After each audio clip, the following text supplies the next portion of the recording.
Hello दोस्तों, नमस्कार। स्वागत है आपका हमारे चैनल में। दोस्तों, आज की इस वीडियो में हम बात करेंगे त्रिभुज के बारे में। जी हाँ दोस्तों, त्रिभुज का नाम आपने बहुत से बार सुना होगा और आप थोड़ा बहुत जानते होंगे। अगर आप दोस्तों हाई स्कूल में हैं या क्लास 9th में हैं या फिर 8th में हैं, ठीक है, किसी भी क्लास में हो आप, इससे ये जो है मायने नहीं रखता कि आप छोटे क्लास में हैं या बड़े क्लास में हैं। सभी क्लासेस में आपको त्रिभुज वाला चैप्टर जरूर मिलेगा।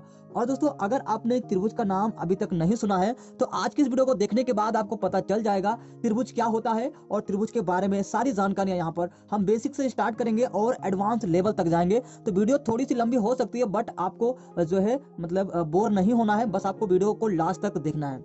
दोस्तों, इस वीडियो लेक्चर में हम जानेंगे कि त्रिभुज क्या होता है, व्हाट इज ट्रायंगल, त्रिभुज का क्षेत्रफल क्या होता है, उसका परिमाप क्या होता है, उसके शीर्ष कौन से होते हैं, सभी जानकारियां शुरू से जानेंगे।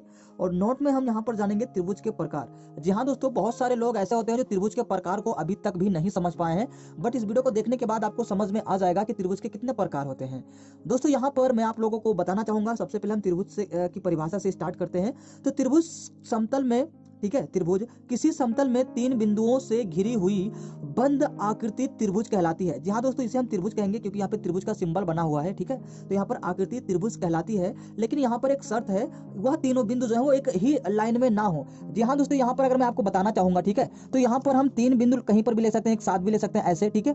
तो यहाँ से अगर हम इसको मिला दें तो यह हमारा त्रिभुज नहीं बनेगा। हमें क्या लेना है, हमें तीन बिंदु लेना है जो एक ही रेखा में ना हो। आप यहाँ, यहाँ और यहाँ पर भी ले सकते हैं और इनको ऐसे मिला सकते हैं, ठीक है। तो इस प्रकार से जो भी आकृति हमें प्राप्त होगी वह हमारी क्या कहलाएगी, त्रिभुज कहलाएगी, ठीक है। और दोस्तों, अगर हम त्रिभुज के बारे में और थोड़ा बहुत जानकारी आपको बताएं तो यहाँ पर त्रिभुज के तीन शीर्ष होते हैं, ठीक है, त्रिभुज के तीन शीर्ष होते हैं। दोस्तों, यहाँ पर अगर आप इस त्रिभुज एबीसी में देखेंगे तो यहाँ पर आपको ए यानी कि यहाँ पे एक शीर्ष है और दूसरा शीर्ष आपको बी पर मिल रहा है एंड तीसरा जो मिल रहा है आपको सी पर मिल रहा है। तो यहाँ पर एक, दो और यहाँ पर तीन, तीन शीर्ष हो गए आपके। और दोस्तों, यहाँ पर मैं बता दूं कि यहाँ पर आपको तीन भुजाएं भी देखने को मिलती है, यानी ए बी एक भुजा हो गई, बीसी एक भुजा हो गई और एसी जो है आपकी एक भुजा हो गई। तो यहाँ पर तीनों मिलाकर यहाँ पर हमें त्रिभुज में तीन भुजाएं देखने को मिलती हैं।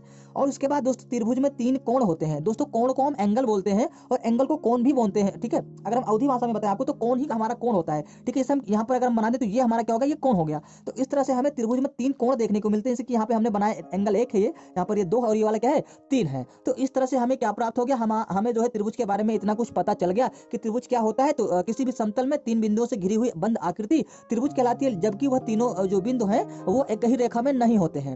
अगर हम यहाँ पर बात करें तो त्रिभुज में तीन कोण, तीन भुजा और तीन शीर्ष होते हैं। और अगर हम बात करें त्रिभुज का परिमाप क्या होता है तो यहाँ पर आप देख सकते हैं त्रिभुज का परिमाप क्या होता है दोस्तों, त्रिभुज के तीनों भुजाओं का योग ही त्रिभुज का परिमाप कहलाता है। जैसे कि हम यहाँ पर A B plus B C plus C A कर दें तो यह हमारा क्या हो जाएगा, त्रिभुज का परिमाप हो जाएगा। इस तरह से दोस्तों, अगर हम मान लें कि ए बी बराबर 4 सेंटीमीटर है और बी सी बराबर 6 सेंटीमीटर है और यहाँ पर सी ए बराबर क्या है, 3 सेंटीमीटर है, तब त्रिभुज का परिमाप क्या हो सकता है। तो यहाँ पर मैं आपको दिखाना चाहूंगा, A B plus B C plus C A करेंगे तो यहाँ पर सभी के वैल्यू को यहाँ पर हम रख देंगे और यहाँ पर हमें इसका जो परिमाप प्राप्त हो गया वो आ गया 13 सेंटीमीटर। दोस्तों, परिमाप सेंटीमीटर में होता है, ना कि सेंटीमीटर स्क्वायर में होता है। स्क्वायर दोस्तों आपको क्षेत्रफल में मिलेगा, तो हम आगे उसके बारे में बात करने वाले हैं। तो गाइस, यहाँ पर अगर हम त्रिभुज का क्षेत्रफल के बारे में बात करें तो यहाँ पर आप देख सकते हैं त्रिभुज का क्षेत्रफल होता है 1/2 आधार गुणे ऊंचाई, ठीक है। अब दोस्तों, यहाँ पर हम मान लेते हैं कि ए बी सी क्या है, एक त्रिभुज है, ठीक है। और हमें क्या फाइंड करना है, इसका क्षेत्रफल फाइंड करना है कि इसका क्षेत्रफल कितना सेंटीमीटर स्क्वायर हो सकता है। तो यहाँ पर इसका जो आधार दिया है वो 6 सेंटीमीटर का है और ऊंचाई क्या है दोस्तों, यहाँ पर 3 सेंटीमीटर की इसकी ऊंचाई भी दे दी गई है और हमें कह रहा है इसका क्षेत्रफल ज्ञात करना। तो यहाँ पर हम लिखेंगे आधार, यानी कि आधार हमारा 6 सेंटीमीटर का है और ऊंचाई कितनी हमारा 3 सेंटीमीटर का है। तो यहाँ पर हम लिखेंगे त्रिभुज का क्षेत्रफल। दोस्तों, यहाँ पर तो देखिए दोस्तों, यहाँ पे हमने जो है त्रिभुज के नाम के स्थान पर इसके सिंबल का यूज किया है। तो आप यहाँ पे जो है कंफ्यूज मत होना कि हमने त्रिभुज नहीं लिखा, तो आप त्रिभुज पढ़ रहे हैं क्यों है, ठीक है। तो यहाँ पे हमने त्रिभुज का क्षेत्रफल क्या ले लिया, 1/2 ए गुणे एच, यानी आधार गुणे ऊंचाई। तो हमने यहाँ पर 1/2 की जगह पे 1/2 रखा। देन यहाँ पे हमने आधार की जगह पे 6 सेंटीमीटर एंड ऊंचाई की जगह पे 3 सेंटीमीटर रख दिया, ठीक है। उसके बाद दोस्तों, यहाँ पर इसको जब हम हल करेंगे तो यहाँ पर हमारा 9 सेंटीमीटर स्क्वायर आ जाएगा, ठीक। हमें ये पता है ना, होना चाहिए दोस्तों कि जब भी हमारा कोई क्षेत्रफल का वैल्यू आता है उसे हम सेंटीमीटर स्क्वायर में लिखते हैं। अब दोस्तों, क्यों लिखते हैं अगर आप ये जानना चाहते हैं तो कमेंट बॉक्स में बता दीजिए, मैं उस पर भी एक वीडियो बना दूंगा। अब दोस्तों, सबसे जरूरी बात आते हैं कि त्रिभुज के प्रकार कितने होते हैं, काइंड्स ऑफ ट्रायंगल। तो दोस्तों, यहाँ पर बहुत सारे लोगों को ये दिक्कतें बहुत ही ज्यादा आती है कि त्रिभुज के कितने प्रकार होते हैं। कोई कहता है 3 प्रकार होते हैं, कोई कहता है 4 प्रकार होते हैं ना, मतलब त्रिभुज के नाम तो सुने होते हैं बट उसके प्रकार के बारे में नहीं जानते हैं वो। तो यहाँ पर मैं आपको बताना चाहूंगा कि त्रिभुज के केवल 2 प्रकार होते हैं। कौन कौन से, भुजाओं के आधार पर और कोणों के आधार पर। दोस्तों, यहाँ पर बहुत ही जो मैं आपको कॉमन चीज बता रहा हूँ, आप ध्यान से देखना। त्रिभुज दो प्रकार के होते हैं, भुजाओं के आधार पर और कोणों के आधार पर। ठीक है दोस्तों। उसके बाद दोस्तों अगर हम पढ़ेंगे भुजाओं के आधार पर त्रिभुज के प्रकार, तो भुजाओं के आधार पर त्रिभुज के 3 प्रकार होते हैं। ठीक है, भुजाओं के आधार पर त्रिभुज कितने प्रकार के होते हैं दोस्तों? तो 3 प्रकार के होते हैं। जब भी आपसे कोई पूछे तो आप उसे तुरंत बता देना। सबसे पहला जो त्रिभुज आता है भुजाओं के आधार पर वो आता है समबाहु त्रिभुज। आपने नाम जरूर सुना होगा अगर आप पढ़ रहे हैं तो। ठीक है, समबाहु। अब बात आती है कि समबाहु त्रिभुज कहते किसे हैं?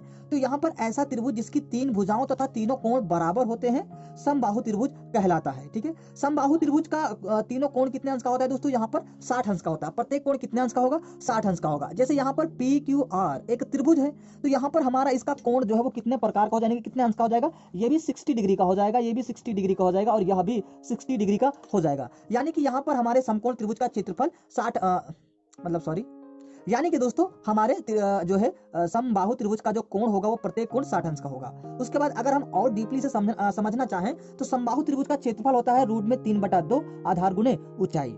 ठीक है दोस्तों, यहाँ पर ये इसका क्षेत्रफल होता है। पूरे त्रिभुज के क्षेत्रफल में से यही समबाहु त्रिभुज ऐसा है जिसका क्षेत्रफल अलग होता है। बाकी जो हमारे त्रिभुज आएंगे आगे आने वाले, उसके सारे जो क्षेत्रफल होंगे वो अलग होंगे। ठीक है, मतलब अलग अलग नहीं, एक ही होंगे, लेकिन इसका जो क्षेत्रफल है वो एकदम से अलग आता है। अगर आप जानना चाहते हैं तो कमेंट बॉक्स में कमेंट कीजिए, उस पर भी वीडियो मिल जाएगी आपको।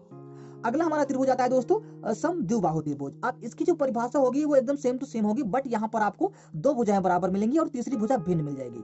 यानी कि अगर हम परिभाषा देखें इसकी, तो ऐसा त्रिभुज जिनकी 2 भुजाएं बराबर तथा तीसरी भुजा भिन्न होती है। समद्विबाहु त्रिभुज के 2 कोण आपस में बराबर होता है तथा इस त्रिभुज का क्षेत्रफल 1/2 आधार गुणे ऊंचाई होता है। इस त्रिभुज का परिमाप तीनों भुजाओं का योग होता है। दोस्तों यहाँ पर मैंने आपको एक चीज बताना भूल गया समबाहु त्रिभुज में। तो अगर हम बात करें समबाहु त्रिभुज के परिमाप के बारे में, तो दोस्तों यहाँ पर आप लोग नहीं जानते होंगे समबाहु त्रिभुज का परिमाप क्या होता है।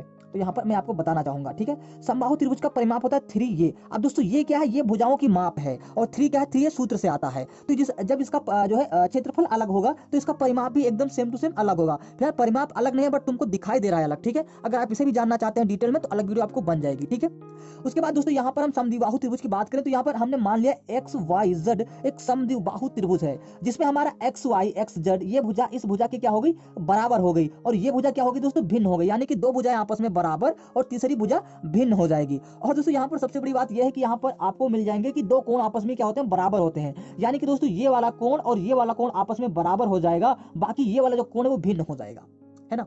तो दोस्तों इस तरह से ये रहा हमारा समद्विबाहु त्रिभुज। हम आगे बढ़ते हैं अपने तीसरे त्रिभुज की तरफ। तो दोस्तों यहाँ पर हम अगले अपने त्रिभुज की बात करें तो विषमबाहु त्रिभुज, यानी कि जो हमारे तीसरे नंबर पर आता है वो विषमबाहु त्रिभुज होता है। अब इसकी अगर परिभाषा की बात की जाए तो ऐसा त्रिभुज जिसकी तीनों भुजाएं भिन्न होती हैं, यानी कि भिन्न भिन्न होती हैं, वह विषमबाहु त्रिभुज कहलाता है। जैसे कि हमने त्रिभुज मान लिया MNO। ठीक है, त्रिभुज MNO क्या दोस्तों? एक विषमबाहु त्रिभुज है। ठीक है, विषमबाहु त्रिभुज है। तो इस तरह से यह विषमबाहु त्रिभुज क्यों हुआ? क्योंकि यह भुजा अलग है, इस भुजा की माप अलग है और इस भुजा की माप अलग है। यानी कि तीनों भुजाएं आपस में क्या होती हैं? भिन्न भिन्न होती हैं। जैसे मान लो अगर ये 5 सेंटीमीटर का होगा तो यह 4 ही सेंटीमीटर का होगा और यह 3 ही सेंटीमीटर का होगा। इसका मतलब ये हुआ कि विषमबाहु के जो त्रिभुज की भुजाएं होती हैं अलग अलग माप की दी जाती हैं। अगर हम विषमबाहु त्रिभुज का क्षेत्रफल के बारे में बात करें तो इसका भी क्षेत्रफल आधार गुणे ऊंचाई होता है। और अगर इसकी परिमाप का बात करें तो यहाँ पर तीनों भुजाओं का योग होता है। यानी कि हम यहाँ पर तीनों भुजाओं के योग को आपस में जोड़ लेंगे तो इस त्रिभुज का भी हमें परिमाप मिल जाएगा। अब दोस्तों सबसे इंपॉर्टेंट बात यहाँ पर आती है कि कोणों के आधार पर त्रिभुज कितने प्रकार के होते हैं। तो कोणों के आधार पर भी त्रिभुज कितने प्रकार के होते हैं? 3 ही प्रकार के होते हैं। जैसे कि यहाँ पर सबसे पहला जो प्रकार आता है वो न्यून कोण त्रिभुज आता है। और दोस्तों यहाँ पर हम न्यून कोण त्रिभुज के बारे में बात करें तो अगर इसकी परिभाषा देखी जाए तो इसकी परिभाषा कुछ इस तरह की होती है। ऐसा त्रिभुज जिसका कोई एक कोण 30 अंश से ज्यादा तथा 90 अंश से कम होता है वह न्यून कोण त्रिभुज कहलाता है। दोस्तों यहाँ पर जैसे कि हमने यहाँ पर ABC एक कहा न्यून कोण त्रिभुज है। अब इसमें हमने जो एंगल B मान लिया वो 60 डिग्री का मान लिया है। तो यहाँ पर क्या हमने कहा? शर्त के मुताबिक ये हो जाएगा न्यून कोण, क्योंकि यह कोण जो इसका एक कोण 90 अंश से कम है और 30 अंश से ज्यादा है, तो यह हमारा हो जाएगा न्यून कोण त्रिभुज। न्यून कोण त्रिभुज का परिमाप तीनों भुजाओं का योग होता है और इसका अगर हम क्षेत्रफल के बारे में बात करें तो इसका क्षेत्रफल भी 1/2 आधार गुणे ऊंचाई होता है। ठीक है दोस्तों, कंफर्म है? चलिए आगे बढ़ते हैं।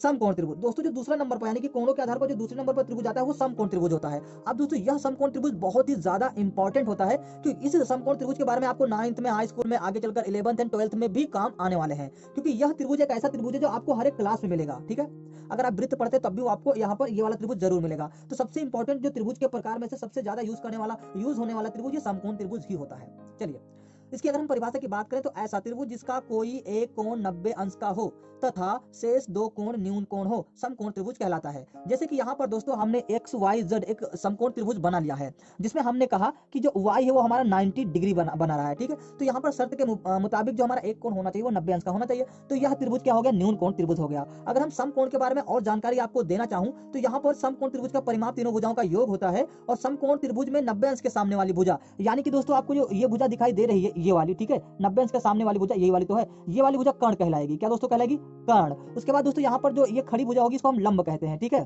क्या कहते हैं दोस्तों, लंब कहते हैं। उसके बाद ये पड़ी के समान भुजा है जिसको हम आधार बोलते हैं, ठीक है, आधार को अंग्रेजी में बेस बोला जाता है, ठीक। तो यहाँ पर हमने समकोण के बारे में सारी जानकारी लगभग आपको दे दी है। उसके बाद दोस्तों यहाँ पर सबसे नोट चीज, अच्छी चीज आपको यहाँ पर मैं बताना चाहूंगा कि जो एक पाइथागोरस प्रमेय है वो समकोण त्रिभुज पर ही लागू होता है, बाकी किसी भी त्रिभुज पर लागू नहीं होता है। समकोण त्रिभुज का प्रमेय यह है कि कर्ण का स्क्वायर बराबर लंब का स्क्वायर प्लस आधार का स्क्वायर। अब दोस्तों अगर इसे हम प्रूव करें तो यहाँ पर हमें मिल जाएगा, इसका स्क्वायर करेंगे नहीं कर्ण का स्क्वायर करेंगे तो हमें इसके स्क्वायर के प्लस इसके स्क्वायर के बराबर मिल जाएगा, ठीक है। तो इस तरह से यहाँ पर हमें समकोण त्रिभुज के बारे में पता चल गया। दोस्तों जो हमारा नेक्स्ट कोण है वो आता है अधिक कोण त्रिभुज। अब दोस्तों त्रिभुज के प्रकारों में से ये सबसे लास्ट कोण होता है और यही सबसे जो है कम ही यूज होता है हमारे किताबों में। दोस्तों यहाँ पर एक ऐसा त्रिभुज जिसका एक कोण 90 से ज्यादा हो तथा शेष कोण दो न्यून कोण होते हैं, वो त्रिभुज क्या कहलाते हैं, अधिक कोण त्रिभुज कहलाते हैं। जैसे यहाँ पर हमने पी क्यू आर एक त्रिभुज मान लिया है और यहाँ पर हमने इस कोण को कितना बना दिया, लगभग 120 अंश का, ठीक है। उम्मीद करते हैं कि आपको त्रिभुज के बारे में बहुत सारी जानकारियां मिल चुकी होंगी, त्रिभुज के प्रकार के बारे में जो भी जानकारी आपको मिली है, ठीक है। और दोस्तों यहाँ पर एक्चुअली मैं आपको बताना चाहूंगा अगले वीडियो में हम पढ़ने वाले हैं त्रिभुजों की सर्वांग समता, ठीक है। तो यहाँ पर आप लोग तैयार रहना।